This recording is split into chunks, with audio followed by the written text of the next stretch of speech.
Welcome back. With 4th of July celebrations just around the corner, many families are getting set for fireworks, cookouts, and time by the water. Joining us now is Dr. Valarie Stricklen with important tips to help keep kids safe and healthy throughout the holiday weekend. Thanks for being with us. Thank you. First question, got to ask you about the heat. That's probably foremost with kids and keeping them healthy because kids get revved up. We all get revved up around the holidays and go, go, go. What are some mindful tips for parents? So really just trying to avoid the sun, avoid the heat if possible, staying hydrated, sunscreen. Just kids can get dehydrated much faster than adults can. So really watching for signs of heat stroke, heat exhaustion. So dizziness, sweating, cold clammy skin, acting confused. Those are the things that we start to worry about. You want to get them water, get them inside, get them cooled down. And of course, kids can get sunburned just like adults can. You don't think about it so much. We worry about ourselves and not exposing ourselves too long, but what are precautions for kids? So kids should always, everyone should be wearing sunscreen, 30 SPF or higher.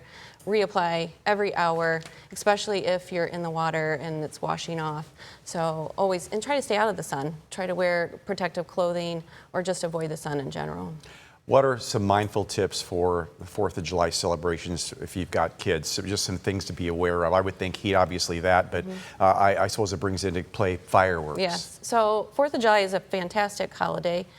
Families get to celebrate together, but you want to try to prepare and supervise kids as much as you can. So the AAP, the American Academy of Pediatrics, does recommend that children do not handle fireworks, even like the little sparklers that you can sell, they sell in the grocery store. They burn really hot and they can cause pretty severe injuries, so burns, and fireworks themselves can cause injuries to the hands, the face. So really just go to the professional fireworks. That's the best way to enjoy them. Well, I got through my childhood and I have all my thumbs, so there's that. I can still see.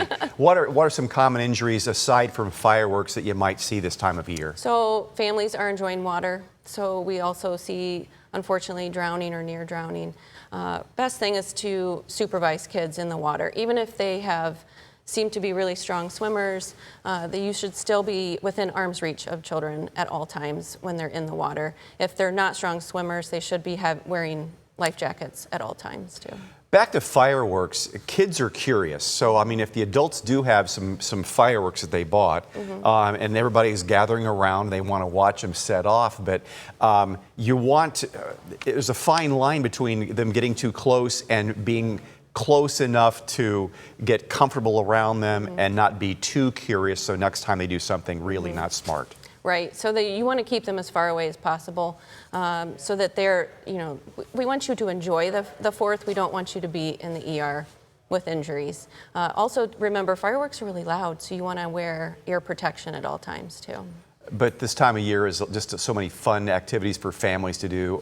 It's important to keep everybody safe. What advice would you have on that? Again, it's supervising and preparation. So just make sure you're watching the kids at all times, whether it's around fireworks, whether it's in water, whether it's out in the heat, and then just be prepared. Have sunscreen, have ear protection. Just keep an eye on them when they're in the water. Kids can drown in even a couple inches of water, so you really want to watch them at all times and have fun. She's Dr. Valarie Stricklen with Nationwide Children's. Here's the information for contact. That's Village Square, Suite 202. That's where your office is. Yep. And that's the phone number right there if you'd like to have more information about coming up and seeing her as a pediatrician. Thanks so much for being here today.